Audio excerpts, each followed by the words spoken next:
20 sur 20 à ton grand oral, c'est possible. Désolé pour ceux qui sont déjà passés, mais je vais donner quelques conseils pour pouvoir optimiser la préparation de ton grand oral et décrocher une superbe note. Je te fais ça en 3 conseils principaux, alors reste bien jusqu'au bout. Le troisième, je suis sûr que tu n'y avais pas pensé. Premier conseil, si c'est pas déjà fait, je pense que ton texte devrait maintenant être au point. Si ce n'est pas le cas, eh bien il faut t'y mettre maintenant. Et si c'est le cas, c'est bien, mais on va peaufiner. Que ce soit pas le cas ou pas, tiens compte de ça. Tu vas préparer ou affiner ton texte en tenant compte des indications qu'il y a dans les documents officiels. Tu vas donc taper Eduscol Grand Oral sur Google et cliquer sur le premier lien. Tu arrives sur cette page et tu as les différents textes en fonction de ta voie générale ou technologique et différents documents extrêmement précieux qui vont t'aider à comprendre précisément les attentes de l'épreuve, dont par exemple des ressources avec des infographies assez sympas. Par exemple, le bulletin officiel qui est affiché ici, on va prendre l'exemple de la voie générale, vous décrit le déroulé de l'épreuve du grand oral en répondant à vos questions et en précisant quelles sont les attentes du jury.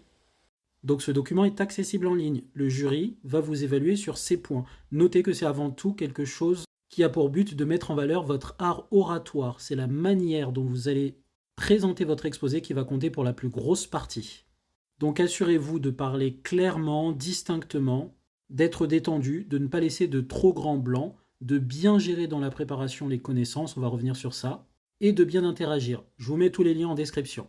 Du coup, tu prépares ton texte en tenant compte de tout ça, et à côté de ton texte, tu fais un plan de ton texte. Il doit y avoir des mots succincts et brefs qui vont te rappeler à chaque fois les différentes parties et qui vont activer dans ta mémoire comment enchaîner sur la partie suivante. Que ce soit des expressions, des notes et des trucs qui sont spécifiques à ta situation. Donc je récapitule, un texte bien basé sur les recommandations des documentations disponibles en ligne, notamment le bulletin officiel, et un plan qui est une sorte de version très allégée de ce texte, mais avec des mots qui, toi, t'aident à savoir comment enchaîner d'une chose à la suivante à l'oral. Une fois que cette phase est faite, conseil numéro 2, tu dois répéter. Tu dois absolument t'assurer que tu es dans les 10 minutes. Chronomètre. Tu dois absolument faire entre 9 minutes 50 exactement et 10 minutes 15. Si t'es pas là-dedans, eh bien tu reprends ton texte de manière à pouvoir entrer là-dedans, ou tu modifies ce que tu dis, tu rallonges un petit peu tes phrases de manière à ce que ce soit naturel. Bref, fais un truc pour être vraiment là-dedans. Dans ta répétition, il faut que tu dépasses un peu parce que la plupart des personnes parlent un peu plus vite en conditions réelles de stress. Si pour toi c'est le contraire, eh bien prévois moins. Et attention, là, tu vas faire gaffe, tu vas d'abord répéter avec ton texte complet. Donc tu vas essayer de le faire en le lisant et l'interprétant 2 fois. Et après, tu passes tout de suite à la répétition avec ton plan. Tu le fais une fois en lisant, puis en cachant, tu te chronomètres, tu t'enregistres et tu notes tout ce que tu as oublié de dire. Et tu répètes ce processus en te basant sur le plan, en alternant sans regarder et en regardant ton plan. Tu vas voir, au bout d'un moment, ça va finir par rentrer, ça va le faire beaucoup plus vite que tu ne l'imagines. Une fois que tu gères cette partie, on passe au troisième conseil. Prépare ton grand oral et en particulier, prépare les questions qu'on va te poser. Oui, je sais, c'est très bizarre, tu ne peux pas préparer les questions, tu ne peux pas les prévoir puisque les jurys vont te demander ce dont ils ont envie.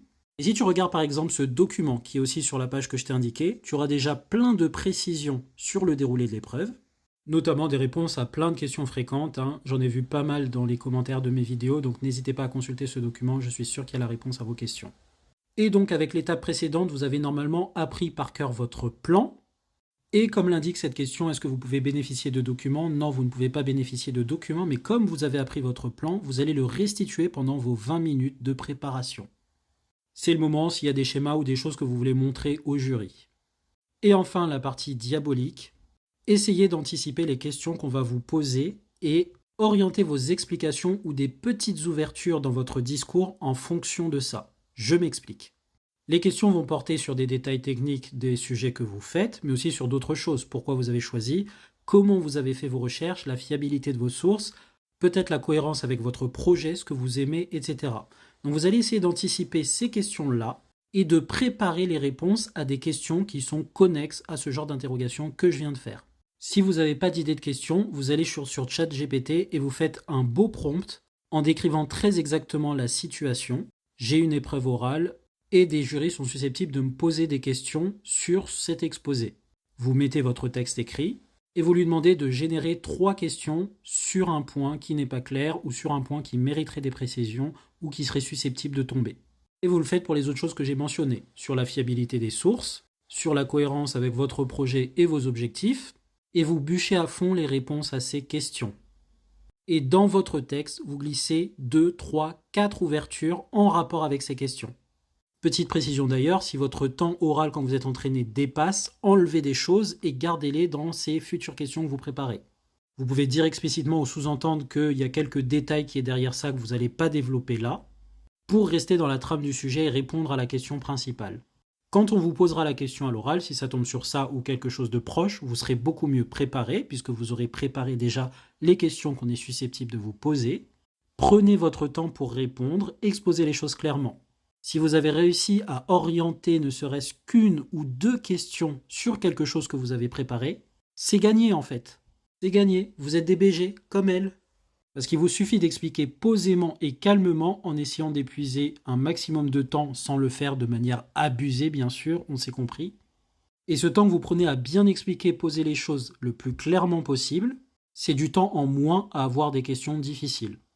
Et sinon, des petits conseils rapides, le jour de l'épreuve, eh bien vous vous habillez en mode bien.